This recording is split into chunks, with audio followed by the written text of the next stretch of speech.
Brother Ron, and welcome to We All Be News Radio and TV, the news-free Dixie for the 21st century.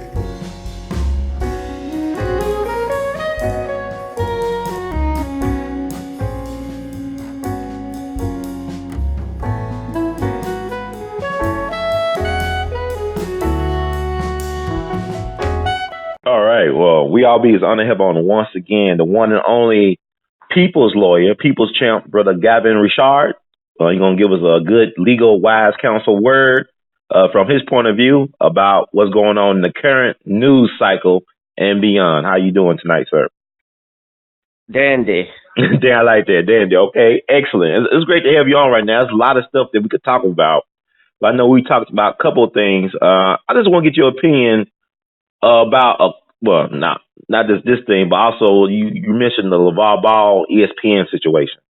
What is your take on that? I think that my take on it is that Molly Quorum Rose, wife of Jalen Rose, had her mind in the gutter. I think that Lavar Ball, he's a bit of a loudmouth, and he's coming to New Orleans, by the way, so he's going to be the mouth of the South. Obviously with the Pelicans. Mm-hmm. Yeah. Why we got the Pelicans name, that's another story. But no, in truthfulness, I think that LaVar Ball he was asked a question. I think that the comment was, can we switch gears? And he said, you can switch gears with me at any time. It just meant, let's just change topics. And there's actually a video from 2017 where she says the same thing. And he says, yeah, you can go ahead and switch gears. So I think it was just much ado about nothing. ESPN, you got to remember this too, Ron. ESPN is part of ABC, and ABC, of course, is owned by the Walt Disney Company. Mm-hmm. That includes ESPN. And basically, Walt Disney, if you hadn't noticed, they always putting out pro-LGBT agenda. They're also pushing a feminist agenda as well, and they're supporters of this whole Me Too thing. And I think that I think they were playing off of those stereotypes. The black man that's going to harm the white woman. Molly, I've seen videos, Tariq Nasheed's put receipts up, and you can go look at this, where she'll say sexually suggestive stuff. And Stephen A. Smith, he acts like he was acting like, who was it? Fiddler from Roots. Oh Lord, what was going to be? Yeah, when Fiddler found out Kunta cut off the chains and he slapped him. Yeah, I saw that clip. I saw that body language, him and Max Kellerman, and I kind of thought about it, but then I said it was no big deal because she the one presented that phrase into the conversation. And he just responded to it and kept it moving. And she injected She injected that, and really, honestly, she's one of the reasons why a lot of people stop watching the show, because she injects herself and you're the moderator. You talking about stuff all the time. I never forgot the way that she treated Ezekiel Elliott. Mm. Remember when Ezekiel Elliott was accused of beating up his white woman? Yeah. Oh, okay. And she was like all over it, like, if you're guilty, you're innocent, you confess, you can do this, you should do that. And the NFL is not responding to this situation properly. Like, 6 games isn't enough. I'm like, well, first and foremost, he was never arrested with it, charged with the crime. Mm-hmm. Remember that. Right. 2, they had text messages that are conversations allegedly where they're talking, and she admits that or says something along the lines like, they'll believe me, I'm a white woman. So, according to what Ezekiel Elliott's people had. And the other thing, too, is that the commissioner, he had a female investigator that had a chance to talk to that victim, allegedly. And it was her conclusion that this woman was not being truthful with her. So she recommended no suspension. Well, what did Roger Goodell do? He suspended him anyway. So I never forgot that, and I never forgot what Molly Quorum did. So I honestly, I don't watch First Take like talking about our ESPN as much anymore as a result of that. I think that they need to rectify that situation, although you can't ban LaVar Ball because he doesn't work for you. I just thought that was really silly. How you gonna ban or fire somebody who doesn't work for you? And right. also, you ask him to come on your show because he's gonna bring ratings to it. right. Because you get your ass kicked by Shannon Sharp on Undisputed every day. Also, they win the ratings war with Shannon Sharp and Skip Bayless. They're winning between Stephen A. and Max Kellerman. I think so. I mean, I don't check the Nielsen ratings, but I know that they were. Look, they start off at like an extra 30 minutes before First Take. Mm-hmm. But I know a lot of people really stopped watching ESPN and First Take because they were, especially what happened when Stephen A. Smith got suspended with Michelle, that comment with him and Michelle Beadle when he talked about that Ray Rice situation, and then Michelle Beadle goes along, violates company policy, dogs Stephen A. out on Twitter, but she didn't get punished. He did. Remember, he was suspended for a whole week because of that. Well, also was he involved in an incident with Rachel Nichols and Floyd Mayweather or something like that? He had said some comments regarding Rachel Nichols or something. I didn't know about that part. I know that Rachel Nichols and Michelle Beadle were banned from Floyd Mayweather's camp. I remember that. But Steve A. had access to Floyd, right? He actually had. He did have access to Floyd. Okay. Yeah. So you think it was about? I mean, I'm just at the politics of it all, man. I just like Jalen Rose is married to this woman, and I saw that he came out in her defense as her husband. But what is your take on Jalen? Or how you think he's handling the situation? Typical. Mm. I don't expect anything different. He's going to defend his wife publicly. Now, what's interesting I learned is that he reached out to Lavar. Okay. And he apparently said that he never got any response, but if he didn't say anything where he doesn't take it seriously and he's reaching out to the guy thinking it wasn't anything big, then why is she doing it? That's good, man. Interesting. I don't want to think about in this climate right now with the Me Too stuff, the when they see us Central Park 5 situations and some other things that's in the news cycle that a lot of people don't pay attention to. Why you feel that black men are still messing around with white women?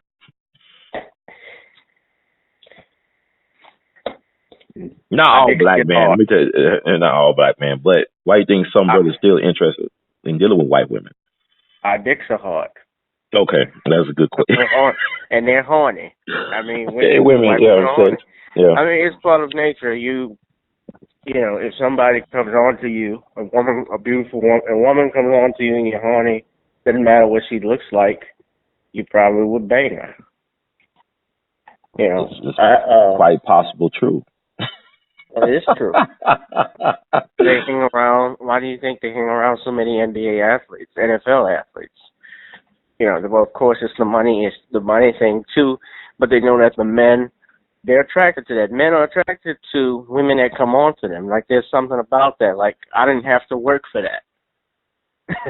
Yeah, but I got to switch gears. Let's switch gears. Let's talk about Cuba Gooding Jr. there.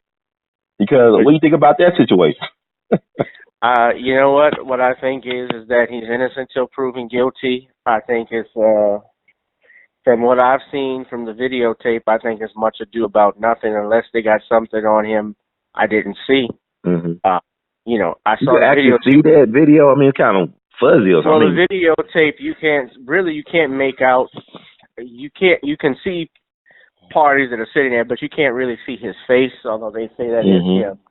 I didn't see him do anything inappropriate in the video.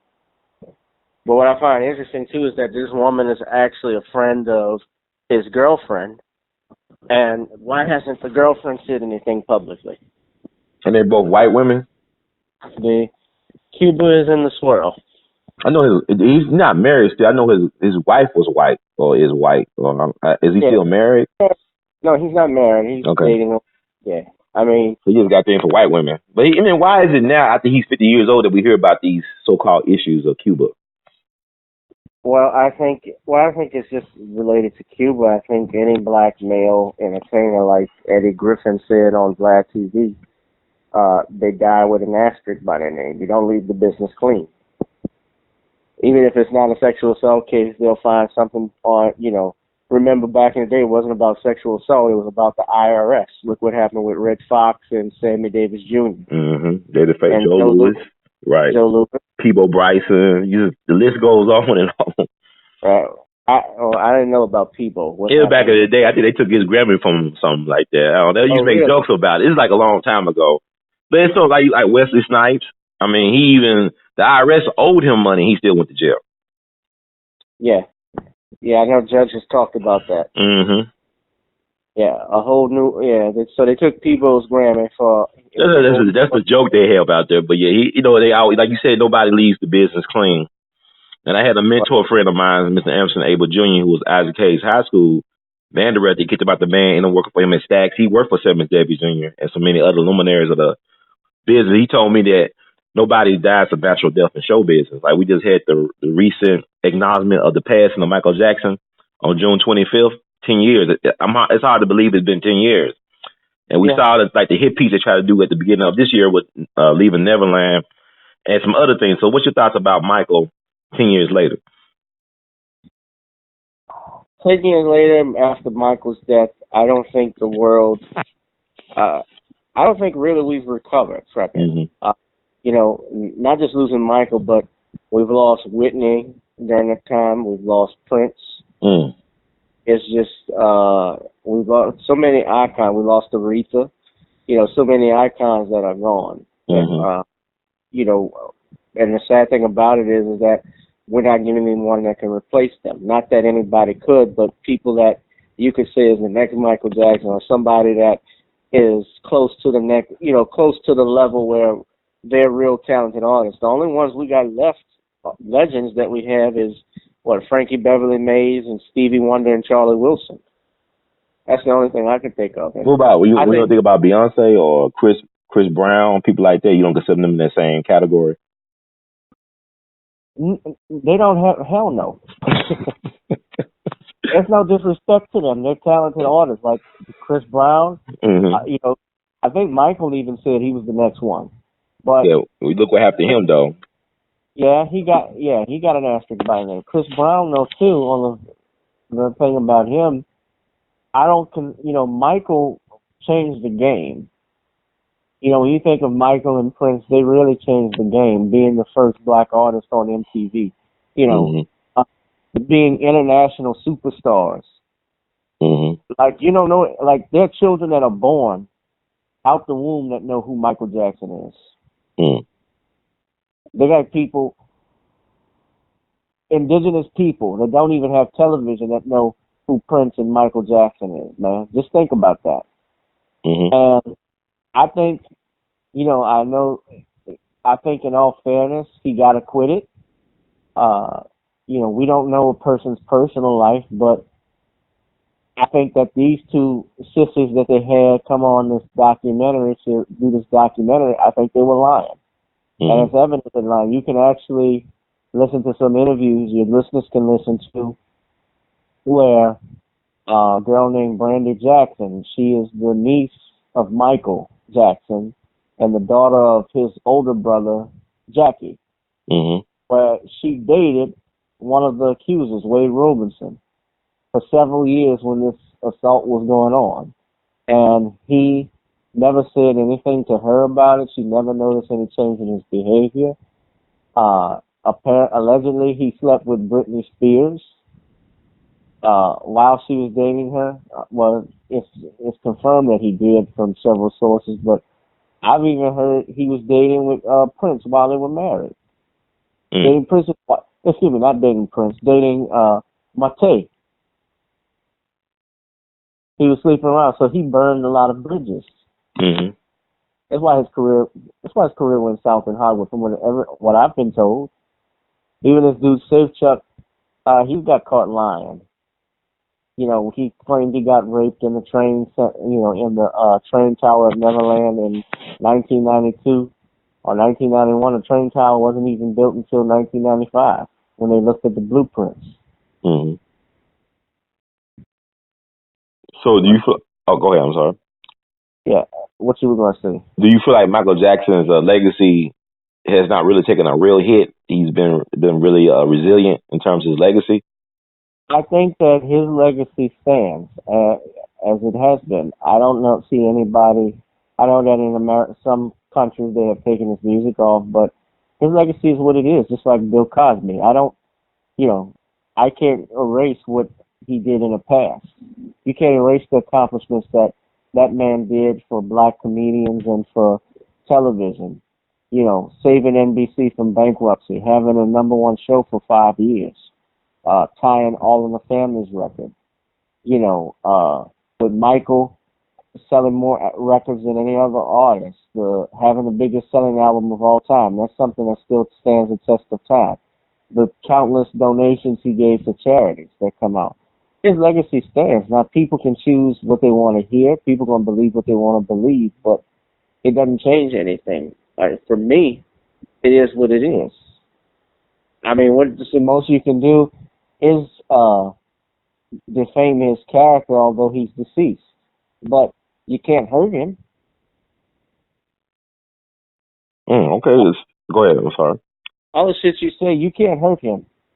He's dead. He's deceased. The worst that you can do is hurt his family. But his legacy, like I said before, they got people who know Michael Jackson and don't even have a television set. So it ain't hurting me. It ain't hurting him. Yeah, let's switch gears again. You mentioned Bill Cosby, and they recently filed the appeal, right, on past Wednesday? Yeah. And what's your take on it? You think he got a good chance of getting out, or what's your take on the situation? Only if the judges are fair and impartial and are not influenced by outside sources. Obviously when you go on an appeal, the appeals court looks at it as if the rules have changed, it's not where you're innocent until proven guilty anymore. You've been found guilty in a court of law, and the court has that mindset of, well, you've been found guilty of it. Why should I change the trial court's decision? You need to give me something in order to change it, and to change my mind. And so, when you look at the various things that happen, let's go and look at this part, okay? The judge in the case was asked to recuse himself. This is one of the things I believe they mentioned briefly in his appeal. Mm-hmm. And apparently his wife was getting donations from these various groups, these college, on college campuses, because his wife is a sexual assault counselor. They tried to get her to help remove all of Bill Cosby's diplomas, his honorary degrees. They asked for him to recuse himself. He said no. When they had a juror who said, we can all go home, allegedly said, we can all go home, he's guilty, the judge asked him, did you say these things? He said, well, I don't remember. So he didn't give an affirmative answer. Judge moved to strike him for another juror, alternate juror. Judge says no, and that juror stays on. How does that look under the Sixth Amendment, which guarantees the right to fair and impartial trial? Do you think that's fair and impartial? No. No, exactly. And that's just two of the reasons. I'm not even talking about these 5 other women that were allowed to testify. People keep saying this about Bill Cosby. Bill Cosby was not charged with rape. He was not convicted on a rape charge. People need to get that out of their minds. That's not the same thing. He was convicted on an assault, indecent assault, and 3 counts of it. And even the penalty that he faced, I thought was even too harsh, because as an 81-year-old man who's blind, whose reputation has already been damaged, how could he be a threat to anyone when they know who he is? When the news media, for the last 3 or 4 years have bombarded these images of this angry, this scary, overhyped, oversexual Negro. the New York Daily News putting a cover of Bill Cosby from the Cosby Show on there, and the headline reading America's serial rapist, America's favorite rapist. You know, it's like Shepard versus Maxwell. I know Judge has told you about that. You know, how can you get a fair and impartial trial with that? You know, you settled the case originally. The prosecutor agreed not to prosecute you, and he does so as not as a personal individual. He does it as under his office as the district attorney of Montgomery County. And yet, a new prosecutor comes in who runs a campaign on getting Bill Cosby. So they go back in August. I think that I'm hoping that they will hear and consider all of that. And I think, you know, any normal trial, a normal situation, it would be a good chance for an appeal. But I wouldn't be surprised if they did deny it, just because of the nature and times we live in. You know, like I was telling you earlier about Me Too, I think he's the poster boy for it. Because Harvey Weinstein's case is actually being settled out of court. A lot of people don't know that. His stuff is being sealed off. There have been decisions that have been sealed off and made. And apparently he made settlements with some of these women. Yeah, he actually, was involved in something. His insurance company, I know Bill Cosby, from my understanding, was upset that his insurance company paid out some of the accusers of his person. That he was not in agreement with that, you know. Right. Well, he didn't have a choice to agree to it because insurance companies are not the same as an attorney. As an attorney, you know, if you're my client and there's a settlement offer, I have to inform you of the settlement. And while I have the authority, if you say so, to sign on your behalf and accept it, the golden rule is to always check with the client first about what the settlement offer is. Yeah, that's interesting. Oh, go ahead. Because I would have to let you know, and then you decide whether that's something you want or not. Well, it's interesting to me when you say that. I'm thinking about O.J. Simpson. Now, one good thing about O.J., when the silver, I guess he owed the Goldmans $35 million or something like that, but they can't touch his pension. So I'm surprised he didn't have an insurance company step in and paid off the Goldmans. Well, remember at that time, O.J., a lot of people did not want to touch O.J. He lost all of his endorsements. He lost, his house in Brentwood. He lost everything. They tore it down, yeah. They tore that house down. Yeah. LeBron lives in Brentwood now, so it's going to be interesting. LeBron's what? He lives in Brentwood now. LeBron James, the basketball player. Oh, okay. And they tore down that Mezzaluna restaurant, too, that was in Brentwood. They tore that down. Oh, the Mezzaluna restaurant doesn't exist anymore? No, it doesn't exist anymore. So, that was a front for the mob.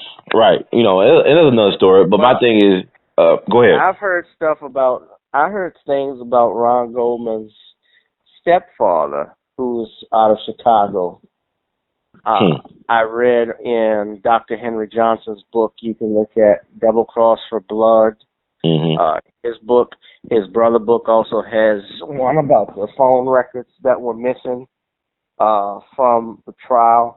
That these, I've heard stuff about them that his stepfather was into ties with the mafia. His father, who was a big shot lawyer, he was a criminal. I've heard it's very interesting. I heard Ron Goldman too also was an informant for the Los Angeles Police Department. I know his friend who was a waiter at Mezzaluna was killed at the ATM just right before the verdict came out on the OJ trial. Right. Brett, you're talking about Michael Nigg and Yeah. Cantor. He said he had like a Mercedes and he had a condominium and he was a waiter. Brett Cantor's throat was cut the same way, was cut up just like Ron and Nicole. That was the club owner. He died right before they got killed. He died exactly a year before they died. And guess who his girlfriend was? Let me guess, Nicole Brown's sister? No, it was the Me Too girl, the little one that came out, the actress that used to be on Charm. Alyssa Milano. No, the other one. She was dating Marilyn Manson, I believe. But she was part of the Me Too thing early. Not Shannon Doherty. No, not Shannon Doherty. it's the other Charm sister. Rose McGowan. Yeah, her. She used to date him. Yeah, she also dated Robert Rodriguez, the director of From Dusk Till Dawn. Okay, well, she got around. I mean, I'm just saying, it's be two things. Like with Harvey Weinstein is funny to me. I think if you come to the hotel at 2:00 in the morning, y'all ain't talking about, you know what to do. And I think a lot of these people, they just feel guilty about making those choices to do those things. So I don't believe Harvey Weinstein. I wasn't there, but I think it's funny. It's not funny in a ha-ha way, but that the fact that President Obama trusted this man with his daughter because he did an internship with Harvey Weinstein. Yeah. So I'm just trying. Why do people don't talk about this stuff? We're not going to talk about Barack tonight, are we? No, we're not. No, I'm not talking about. Well, okay, switch gears. Let's talk about the Democrats. There's a couple of things, man. I know we ain't talking about your take on the reparations hearing on Juneteenth. I got to get your take on that because my congressman, he represents District 9 in Tennessee. Steve Cohen was the chair for the HR 40 discussions, whatever, about reparations. Not talking about doing reparations, but they're talking about should we study reparations. Go ahead. Okay. Before that, just to go back to the OJ thing, Nicole Brown's sister, Denise Brown, actually dated a mafia hitman named Anthony Masada. I believe is his last name. I can't be sure. So it wasn't Nicole. It wasn't Nicole Brown's sister. It wasn't the comment I made earlier about who Brett Cantor was dating, but she was dating this hitman in mob protection that actually testified at the trial. Now, the other thing, to answer your question about the reparations hearing, I thought it was I saw bits and pieces of it, but I thought it was a dog and pony show. I don't think nothing much of it, although the good thing is you can say they're talking about it, but all it was talk. Your Congressional Black Caucus, they've known about that bill for years. I think John Conyers was the one that drew that up.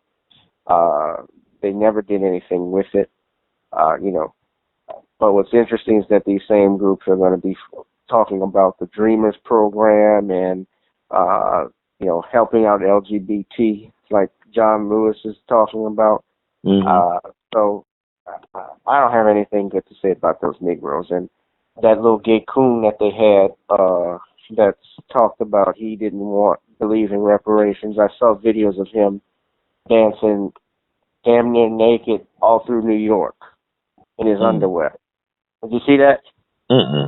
It's just so many distractions and circus. Go ahead. He's Puerto Rican. That's the Coleman guy. What's his name? Coleman Cruz. Yeah. Okay, that was that guy. So really, he shouldn't have been talking on it. What you telling me? He shouldn't have been on that. He's not even legitimate. He wouldn't even get shit. But who brings those people up there? Where do they get their money to go fly in Washington, D.C., testify on reparations?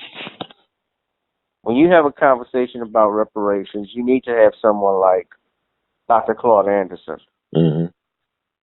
He can give you the breakdown on reparations, on, how much not only how much African Americans are owed, but why we need reparations. He talks about why all these other groups that come out, immigrant groups that come to America, how they qualify and get benefits that black folks have only dreamed of, that we worked for, that we earned, that never received. They need, if you want to have a serious conversation about that, have them. Even have Dr. Boyce Watkins there. I'm listening. I saw Dr. Julianne Malveaux, what she was saying, and I have liked Dr. Julianne Malveaux, but I strongly think she did a disservice to it. You talk about giving back to HBCUs. How does that help? You give all the money to HBCUs, and I'm not saying that that they shouldn't get help or service, but guess what? Black folks are still going to be behind in the wealth gap. We've been giving money to HBCUs for years. We still can't, and some of our kids, when they graduate, they still can't get a job. Let's think about it. 40 years ago, your parents may have been the first to graduate to high school and get into college. The first of their generation to graduate from college before they started a family.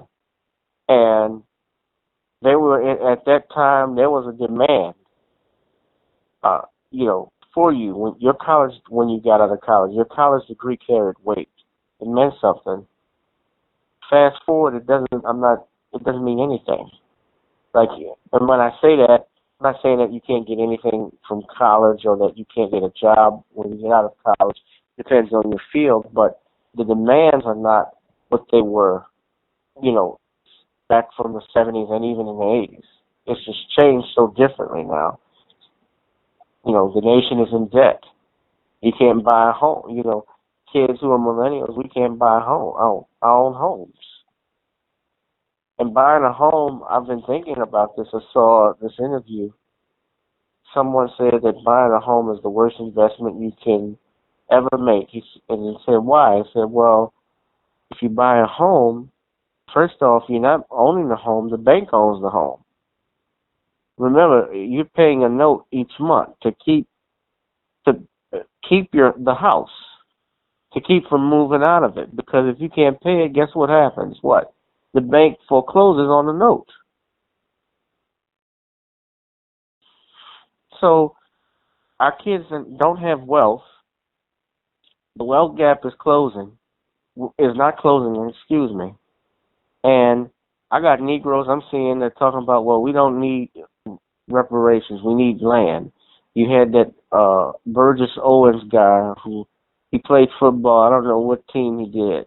It's probably from the Negro leagues. Some of the older gentlemen. Yeah, I don't know who that nigga is. Mm-hmm. Same thing with who's the other one? There was too many to count, but it was a coon fest, man. What about coach, the coach? What's his name? He got that T name. The one that argued for reparations. I mean, he did good, but again, you need someone there that's actually an expert on the subject. What about they wouldn't bring a Dr. Claude Anderson on there because he would be too real. And to be honest, if you're talking about reparations, he wouldn't just leave it from the fact that it's the United States government that owes. He would talk about, these institutions that owe as well. Well, the thing, Dr. Claude Anderson, not only we talk about it, but he has the books, the curricula that you could study. Yeah, makes a great case. I ain't gonna never forget when he came to Memphis for the anniversary of Brown v. Board back in 2004. He was the keynote for the conference at Lamar Owen College, the historical black college. In 2004, and my friend, the late Judge Army Bailey, who was like one of the founders of the National Civil Rights Museum, and well-respected figure in the community, he had FedEx sponsor that conference. But when they found out that he was bringing in Dr. Claude Anderson, they canceled their sponsorship, and Dr. Claude Anderson came anyway and gave a very powerful speech that day. And I just remember him, the fact that he was so committed, that he'll come, and they made it happen anyway. But you got to look at this system, don't want to hear people like him anyway. That's always been by design. And it's some people like Randall Robinson, if you don't even know who he is, who fought long for reparations, who starved himself out for how they was treating Haiti back in the day during the Clinton administration. We don't really know our people like that. I mean, you think about Callie House. You talk about reparations, who remember Callie House? The sister from Nashville, the ex-slave who actually led the slave pension movement, the ex-slave pension movement back in the early 20th century, which was the foundation for Marcus Garvey's United Negro Improvement Association when he came here. The members of that organization that she had led joined his organization. So, I mean, it's a long history. So what's the study about? If you got all these documentation proof, people have tried to advocate this for generations, what is the problem?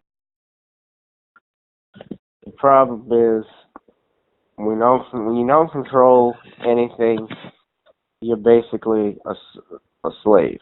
You're subservient. Mm-hmm. when you're the bully, unless you got a bigger stick, the bully runs the schoolyard until a little man gets up and knocks a bully off his ass. Okay. You know. You know, when we don't control our wealth, then basically we can't do anything. Everything starts with money. Even if you're talking about blacks just getting land, how are you going to get the land? Yeah, my thing is this though, you don't really own anything. That's the issue. People talking about ownership. I know they talked about this in the NBA, how they call themselves, the owners don't want to be called. Well, they say you shouldn't call yourselves owners, y'all governors. And you think about ownership, even a house, I know Dick used to say a mortgage is a death note. It's the MOOR. Mortgage is death note. So it could eminent domain your thing anytime. You could pay taxes on your property. You could do everything by the book. But if the government or if the system wants your land, they could take it from you at any time by force and give you a so-called market value for your so-called property. So my thing is, like, you're a lawyer, you're a legal person. They could use the law however way they see fit to use the law. You know, they can apply it when they want to apply it. They could do whatever. They got all the leverage, right? But at the same time, I don't think we give ourselves enough credit because Yvette Carnell and Antonio Tone Talks, they really been hitting this reparation discussion hard. They got the little tag, American Descendants of Slaves. Yeah, they're gonna have their first conference in October. It's gonna be historic in Louisville, Kentucky. So really, the money didn't start that conversation. It was the Grassroots that started that conversation and kept it going. So I don't think we give ourselves enough credit as people. When we get together on something, when we solidify behind an agenda, we get things done. It's when we get together and have no type of plan or plan of action, that's where black folks mess up at. I can tell you, like in Memphis, we celebrate our bicentennial. Memphis would not be Memphis without black people. I mean, we create the barbecue, the blues, the jazz, all that stuff. Every major festival that Memphis is known for was started by black folks in the grassroots level. Every major festival here. America would be nothing without black people. Yeah, but black folks don't understand the value of black folks because we keep on letting people that call Democrats say that our issues are not important as the illegal immigrants issue or whoever LGBTQ issues. Our issues not important. LGBTQ rules all. And today was the end of Pride Month, and Lil Nas X apparently came out gay. Okay, good for him. He's going to get more money now. He made his deal. Well, maybe they won't protest his songs now that he's with them people. Well, people don't understand country is black anyway. We create all this stuff. It's based out of the blues, yeah. I mean, we create all this. The one that early stars of Grand Ole Opry was D4 Bailey. The guy who trained Hank Williams Sr. was a black man named Rufus Payne, who was hired by his mama to train her son how to be a musician. So, I mean, hell, you look at Louis Armstrong and Lil Hardy Armstrong did that song with Jimmy Rogers, Blue Yodel #9 or something like that. It was like gangster rap song, country musician, jazz musician, talking about shooting people at a gambling den, you know what I mean, on Bill Street in Maine and stuff. I'm just saying, like, we don't know who we are. The premier country singers of all time is Charlie Pride. Yeah, he used to play for the Memphis Red Sox. He was a pitcher for the Memphis Red Sox back in the day. In the Negro Leagues. Yeah, Memphis Red Sox. He's pitched. Yeah. You know, he lives in Dallas. But what I'm saying is, we don't teach that to us. We forgot that we knew that we knew. We taught them everything they know. We the fathers and mothers of civilization. We taught the world everything. Where did the Rolling Stones get their name from? Muddy Waters song. Muddy Waters from Coahoma County, Mississippi Delta. You know, most of you think about. When the Beatles came to America, let me just interrupt you for a second. Mm-hmm. When the Beatles came to America, I don't know how true this is, but I was told this story that first thing they did, the first city they visited was New Orleans, right? You knew that? I know what I go ahead. Go ahead and say what you're going to say. They performed, I believe, in City Park. Mm-hmm. Okay. But the first thing they did when they came to America, to New Orleans, you know what they said? What they say? They said, we got to go see Fats. Fats Domino. Fats Domino sold more records in the 1950s, with the exception of Elvis Presley. Actually, he was more popular than Elvis at one point. Well, he was. And Blueberry Hill was powerful. Ray Charles even was more popular than many of the artists. His best-selling album was a country album. Mm-hmm. So blacks have always played a role in music, in country music, and anything that you want to call white. Rock and roll is black music. I don't care what anyone else says. I mean, Billy Joel even said that it was sacrilegious, but he thought Ray Charles was more important than Elvis Presley was to music. I mean, basically, Ray Charles is very important. Elvis has his place where Elvis is like a lot of his musicians that he admired were black people. Like it was a preacher in Memphis, in South Memphis, named Dr. William H. Brewster, who's a preacher at East Trigg Church. They used to go there on the Sundays. Elvis and George Klein, who just passed away, one of his best friends, used to go there on Sundays to sing with the black choir. And Dr. William H. Brewster, he wrote "Move On Up a Little Higher," which sold 8 million copies with Mahalia Jackson. Elvis Presley's songwriter was a black man by the name of Otis Blackwell. Yeah, from Nashville. Yeah, he was on Dave Letterman's song. Fever. Mm-hmm. Yeah, he wrote "Don't Be Cruel" for Elvis. Return. I think he also wrote "All Shook Up." Some of his biggest songs. Elvis was influenced, and he even said this, by Little Richard. He broke down and cried when he met Little Richard. He said, "I got to tell you, you're my hero," and broke down and cried like a baby. Yeah, but Elvis, I think people Queen, yeah. Right. Freddie Mercury from Queen, he got his start singing Little Richard songs. Well, the thing about it is, when you talk about, like B.B. King was interviewed about the Beatles, he said all they did was re-import the blues. What people don't understand is that when those blues and soul musicians go to England, like Willie Dixon and B.B. King used to hang around Piccadilly Square, and they will let people like John Lennon and Paul McCartney and those type of people, that poor white trash, ask them questions about the blues and about their music. When Little Richard went to Europe, he allowed Rolling Stones and the Beatles to open for him when they were broke and living out their cars. So Little Richard was, the thing about it is, Americans don't respect the originals. The originators never get respect. The Chuck Berrys, we don't respect them like we should, because the originators are black. So we don't respect black people here. The Beach Boys stole a song from Chuck Berry. Yeah, he sued and he won. He won in court. They stole Sweet 16's melody, which became Surfing USA, and he sued them. He did sue them in court. Just like Robin did with Marvin Gaye, right? Blurred Lines. Right. Well, though a lot of musicians, they think that wasn't the same thing, but Robin Thicke's own testimony, he said he wanted a song like Blurred Lines. So I think that kind of did him in. I thought he wanted a song like Marvin Gaye song? Sorry, he wanted a song. Yeah, he wanted a song. The song he made was Blurred Lines. He said he wanted a song like Got to Give It Up. It was an interesting line. I know I talked to David Porter, and David Porter and him and Isaac Hayes wrote a lot of hit songs and stuff. A lot of classic hip hop songs are based on the stuff that David Porter and Isaac Hayes did for Stax. So I don't know. They're getting good. He's getting good royalty checks. I know that much. Yeah, but I heard Isaac was broke when he died. It's interesting. Isaac, he died funny too. Him and Bernie Mac died the same weekend. It was in that movie together called Soul Man that they filmed in Memphis a little bit. But they both died the same weekend. And Isaac Hayes was Isaac Hayes was in Scientology. And I know people some of his family and friends. They said they don't know how. It's kind of strange how he died, because he was allegedly working out right on the treadmill and he fell off or whatever. They found him unresponsive. But he at one point he did lose control of his music, I think through bankruptcy. And from my understanding, I think the family is slowly but surely getting some of his stuff back. Well, that's good. Yeah. Isaac had 12 children.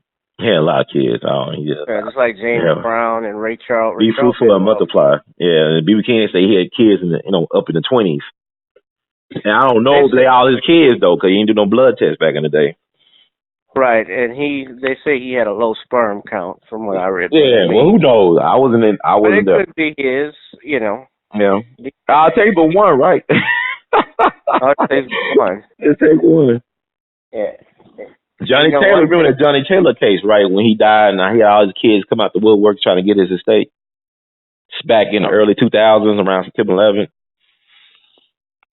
I don't remember that. Yeah, but he had a whole bunch of kids. But that's just part of the life of the. I mean, even with Sam Cooke, he got kids, that are not that we know of, but they're out there. Sam has 6 kids. Yeah. But Yeah.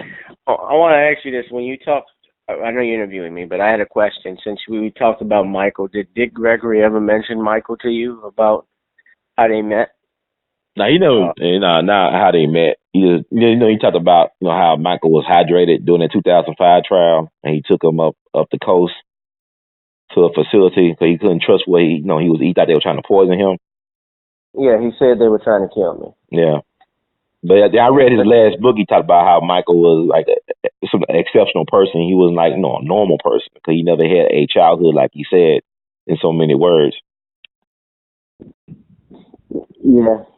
Like Paul Mooney said, he called Michael X-File. I agree with that, yeah. He's X-File. Gully. Yeah, I agree with that. But my thing is, like, this is common sense things. If you're a parent, would you leave your kid with anybody you don't know that well overnight?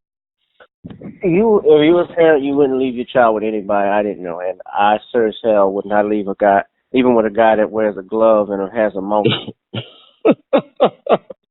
Especially if a guy who wears gloves and have a monkey. I would. Fuck taking around with a llama. Fuck that. I think and I do think now, this is just my opinion. Yeah, I think there was more to the story about how he died because even that doctor that got out, Conrad Murray, he actually, I think he's still licensed to practice medicine. I don't think his license was taken away from him. I think he can practice. I know he can probably practice overseas, but he's still, from my understanding, he's still practicing. Okay, but why would he want to kill the goose that laid the golden egg? I think Michael was paying him like $50,000 a month at one point. I don't know all the details, but it was just interesting that Michael goes into cardiac arrest and he disappears. He gives him CPR on the bed, but not on the floor. He, from what his nephew said on an interview, he said he left the house. He came to the house in a car that Michael paid for him and left the house in a cab. Who called the cab? That's a good question. Yeah, you got to ask stuff like that. I got to ask you this before I go. John Singleton stuff. We talked about him a little bit, about him not getting really honored by BET Awards, about his legacy. But I know the family was very curious about who brought him to the hospital, to see the Sinai, who dropped him off. They were doing like some type of investigation to that. So this is strange. Like, we don't really know how these people really die, or just certain details into that situation. What I think was interesting is that a month before he died, Luke Perry died of the same thing, and they were practically the same age. Right. Luke Perry, I think, was 52, and John Singleton was 51. And they both died of a stroke. I think honestly, that scares the hell out of me because I'm a young man myself, and I worry about that. Having a heart attack at 40 or a stroke at 39. That's scary stuff to think of because, you don't know. We don't know. Everybody's body is different. Yeah. You try to do right, eat right, and exercise. I mean, I knew a guy, I'm not going to say his name, but I had a friend of mine who was a bodybuilder that dropped dead. Really? Yeah. And dropped dead. They don't know what killed him. How old was he? He was only 31. Wow. I mean, stress is, like they said, the silent killer. I mean, people under a lot of stress. The demands of modern life can stress you out. And could be overwhelming at times. Everybody's, it's like everybody's medicating on something, self-medicating them. So y'all don't know, like you say, you can't look at a person on the outside and know what's going on the inside. Right. Yeah. Because Isaac Hayes, he supposed to been a health nut. You know what I'm saying? They say he was all about, obsessed about working out and stuff like that. He still dropped dead. Yeah, he had a stroke before that. I mean, it's the band. I mean, it's also like, you are always, as a black person in society that treats us the way it treats us, we always like under like flight or fight response. We can never really relax as black people in this system. It's not made for us to relax, and that's not normal. We accept that as normal. We teach our kids to be afraid of police and stuff like that and all this other crazy stuff. That is not normal for any human being to be under that type of pressure on a consistent basis. So you're going to bust some pipes. So, I mean, that's the thing. It's like with the reparations thing, it's a joke because if you give Japanese Americans money, you give the Jews the money while all this extensive like research and analysis, and you see the proof slavery did. I mean, we've been so traumatized, a lot of black folks don't believe we was ever slaves. And that slave ships are not real or were not real.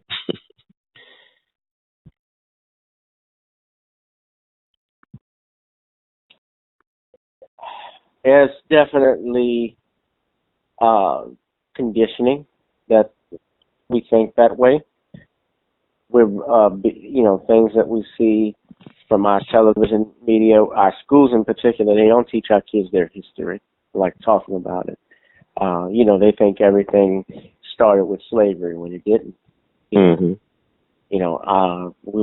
I would like to, as much as they do a movie on slaves, like 12 Years a Slave and the Roots reboot that they had a few years back, I would like to see a movie on the Gold King, Mansa Musa. I like to see a movie about that. I like to see a movie about how Elijah McCoy invented the lubricating cup that made trains run without having to stop at each stop for oil.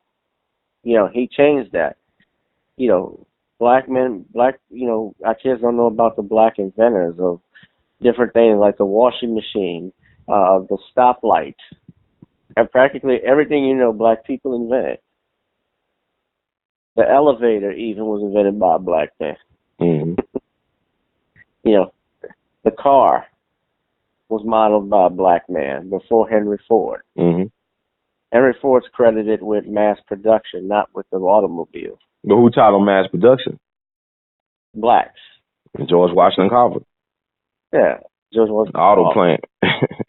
And George Washington Carver was castrated as right. a child. Mm-hmm. That's why I've listened to audios. It's terrible to think, things like that, and especially when it happens to a kid, him being young, obviously he didn't have children, no legacy. That's terrible. I don't know. I was thinking about that the other day about legacy. I think he has a legacy because, he taught. Well, I meant by legacy, I mean having heirs. Like, I don't know. See, that's what I'm talking about. It's kind of weird because I look at Michael Jackson. Like, he got white kids, right? So really, it's not about black wealth. It's not about generational wealth. Now with Jay-Z, much respect to him and Beyonce because they got black children. Hopefully they'll keep it in the black. You know what I'm saying? But I look at a lot of people that I admire in history. Their descendants, a lot of them get lighter and lighter each generation. Well, they damn near white, if not white. So I look at the children. I don't know if it's cracked up all of it because a lot of people, children don't follow them anyway into the legacy. You know what I'm saying? Like they don't pick up what their father or mother left off at. Maybe the legacy is too great. Like if you the son or daughter of Michael Jordan, that's too much of a burden to bear. But if you're Michael Douglas, you find a way to make it work. And it's an interesting question about legacy and who's the heir to the legacy. But George Washington Carver was a teacher, and he taught Henry Wallace, the vice president under Franklin Roosevelt, who was once the Secretary of Agriculture. He taught him when he was a little kid, when he was staying with the family, when he was going to college. And this guy ended up finding a company that was sold for like $9 billion to DuPont back in 1999. This is the former vice president of the United States who resigned, and then Truman became president. He became vice president, excuse me. Then like 80-something days later, Truman was the president of the United States. So he was that close to being president of the United States, this Henry Wallace guy. But he was a prodigy of George Washington Carver. Yeah, we leave. That's a lot. They learn from you. Was that? They run from you, your kids? I said they learn from you. Yeah, well, we are their teachers, though. We are the fathers and mothers of civilization. Well, black folks, see, this how messed up the system is.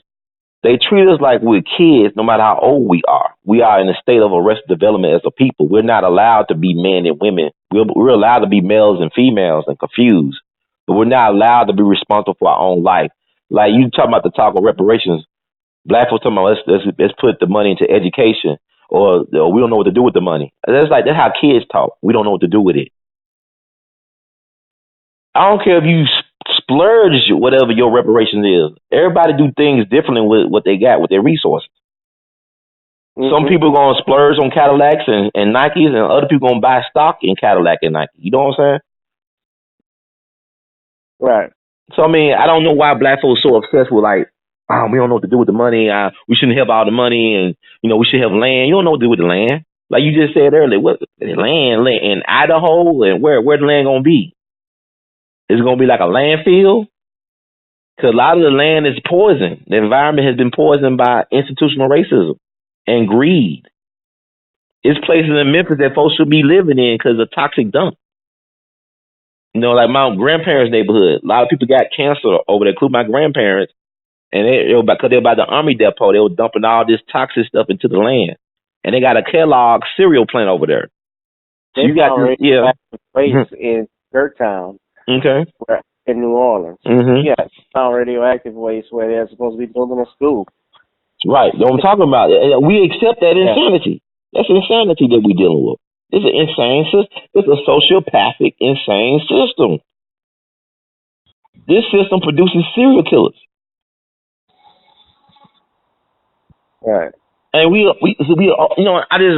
I can't, like I told an elder or your older person, look, if you start thinking about stuff in a logical, when it comes to dealing with the system, you try to think from a logical point of view, you'll drive yourself crazy.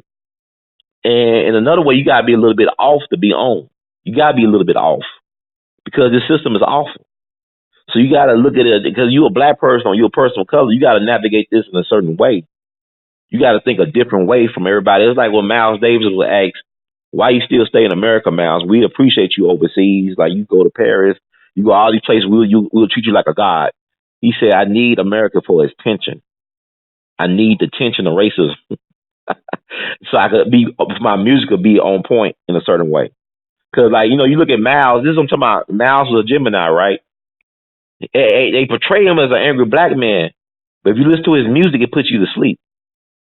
It's a good way to, cure insomnia and listen to Miles Davis to put you in a good state of mind, get you relaxed. But he's supposed to be this angry black man, all this MFing and all this stuff. I hate white people and all this stuff. But yeah, you listen to his music, it's very peaceful, it's calm, it's meditative, it puts you in a different mood. So, go ahead.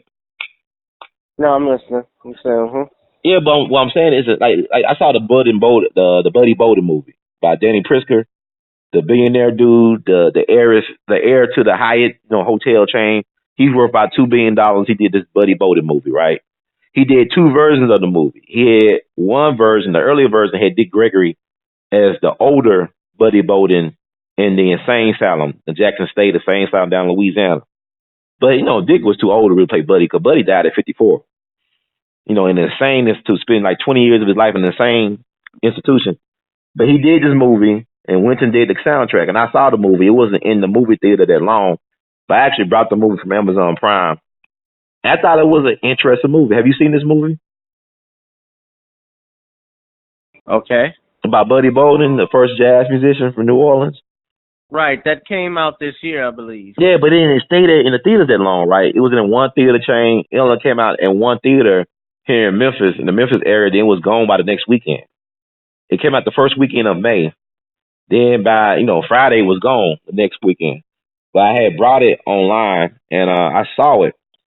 And I thought it was interesting because a lot of people didn't like it. It's funny because Winton, he always bashing hip hop and rap music, but he did the whole soundtrack for a movie that had a lot of nudity in it.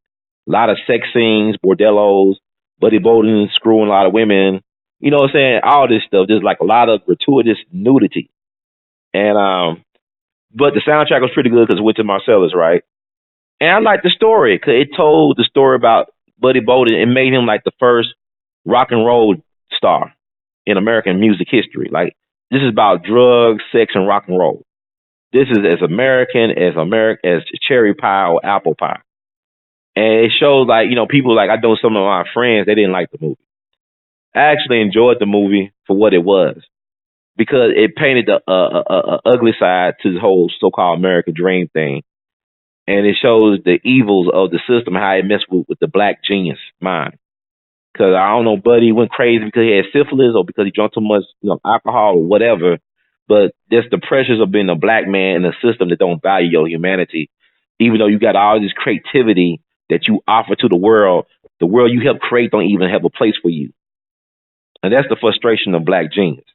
So I thought it was cool for what it was. And I will tell people to look at it and get their own message, because we don't want to acknowledge that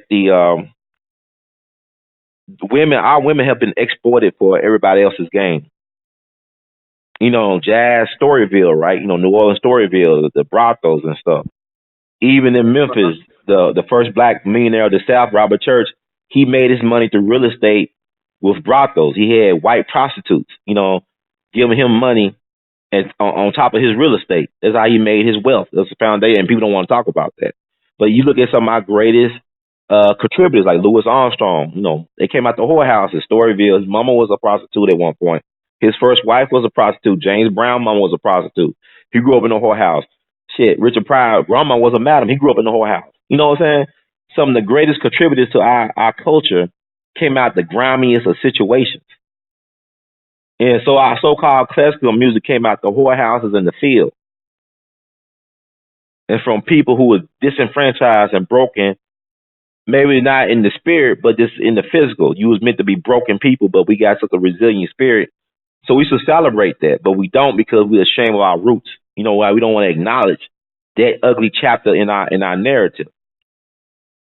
And so that was scary about us, is that, we got to look at a Jordan Peele movie to understand the horror of this system and how it treats us and how we respond to that system. Yeah, I agree. Yeah. Look, man, I got to run right quick. It's getting late. Yeah, it's already late. Ain't getting late, but I appreciate. Yeah, man. So how can we, you got any last thoughts, and how can we get in touch with you and support your movement? GBoot2786, my YouTube channel. Please subscribe. I'm going to be having some interviews with various people. I'm trying to get, I think we talk about various topics. Right now I was trying to get actually, brother Dr. Henry Johnson. He was a friend of O.J. Simpson. He's going to be a guest star in the next few weeks. Excellent. We also have, I've talked to a couple other people. I like to have some people from, I hate to call it old school, but I say it around usually, like classic R&B. Right. I have been in touch with someone from this, Mr. Russell Tompkins. I think I'm going to be having him on soon. So he was the lead singer for the Stylistics. Real nice man. Excellent, man. Yeah. So that's the way to follow me. You can also follow me on my Instagram at grich2786. You can follow me there. And you can stay in touch, man. And, I will say this in closing.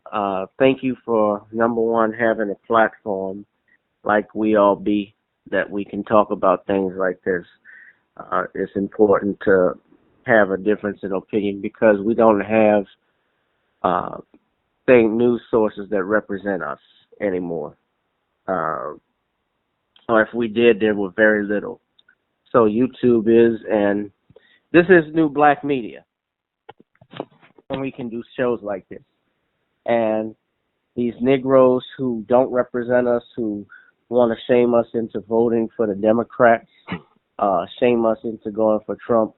Like, I don't know if you saw the latest on MSNBC News. I saw Roland Martin on a brief clip of him bashing people that were shaming Kamala Harris. Although Kamala Harris, she doesn't need shaming. She just does it every time she does something stupid.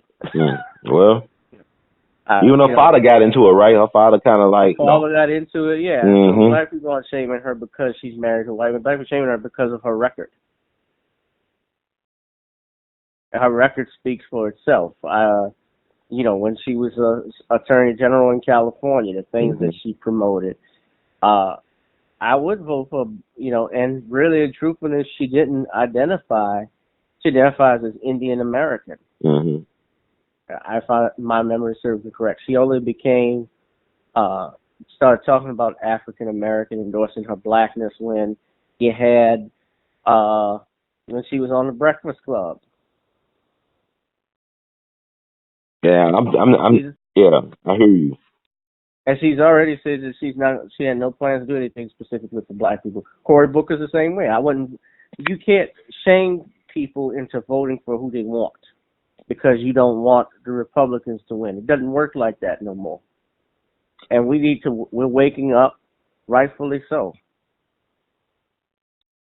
So would you be surprised if a lot of black people set out the 2020 national elections? I wouldn't be surprised, but I also wouldn't be surprised when they try to blame us for it either. Oh, yeah, we're going to get the blame either way. You get the blame either way.